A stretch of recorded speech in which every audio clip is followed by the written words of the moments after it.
General Wesley Clark joins us now, the former Supreme Allied Commander of NATO forces. Thank you, sir, for coming on. And before we even start our conversation, I was talking about this back and forth between the president and the prime minister. I want to play some clips. President Biden, yes, over the weekend, Prime Minister Netanyahu this morning talking about all of this from their perspectives. Let's listen.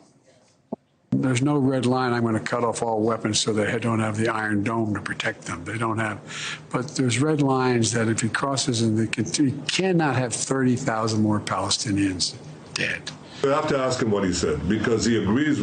He said that he agrees that we have to destroy Hamas as a fighting organization. That's what we intend to do. Look, it's either Israel or Hamas. Okay, so you heard the prime minister at the end. It's either Israel or Hamas. Obviously, there's pressure on the president.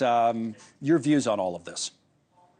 So I think it's absolutely a military fact that the Israelis are going to have to get into Rafah.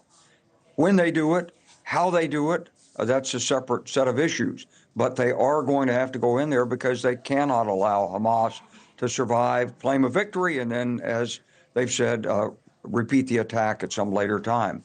On the other hand, there's a severe humanitarian crisis going on in Gaza. And the sooner we get that pier there, the better.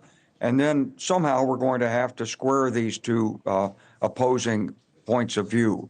Are the people in Rafah going to be moved north? Is Egypt going to concede and accept some of these people into Sinai? Are the Israelis going to let them come into the Negev desert and set up refugee camps for them? Or is this all just a 2-week or so interlude before the end of Ramadan, or 4 weeks before the end of Ramadan, and then boom, it all starts over again? So you can be sure there's lots of effort behind the scenes to try to work these issues right now. I'm curious about your view of the military goals and how realistic they are with respect to going into Rafah. I've talked to a number of, retired generals like yourself and others, and it seems like there's differing views on this. Netanyahu says we're going to eliminate Hamas completely. And some people have come on the show and say, you know what, that's never going to happen. What do you think? Well, I think that in terms of targeting the key leadership of Hamas, if you're willing to do it in Gaza, in Rafah, in Damascus, in Beirut, in Geneva, if you're willing to track them down and eliminate them the way the Israelis did after the 1972 massacre, you'll get them. But that doesn't eliminate Hamas. Hamas is an idea. And right. It doesn't have 100% of support of the people in Gaza, but there's certainly a lot of people that are complicit with the idea.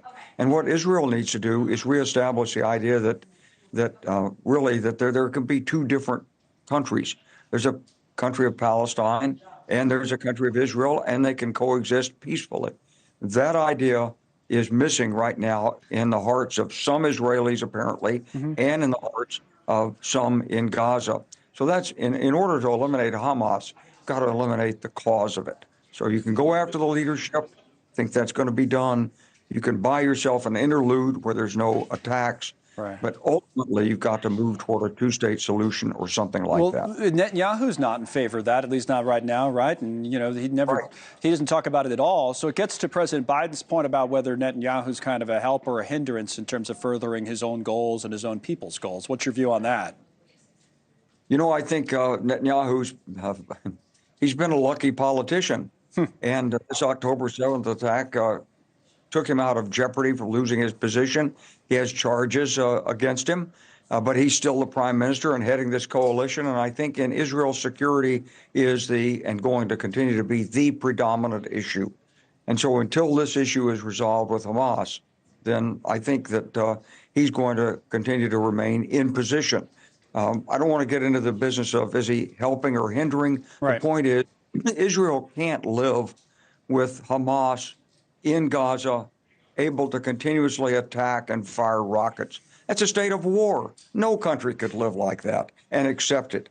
So the fact that this was planned by Hamas, it was deliberately designed to bring in Israel, to provoke a humanitarian crisis, and Hamas is very, very cynically using the very people it should be serving in Gaza as hostages.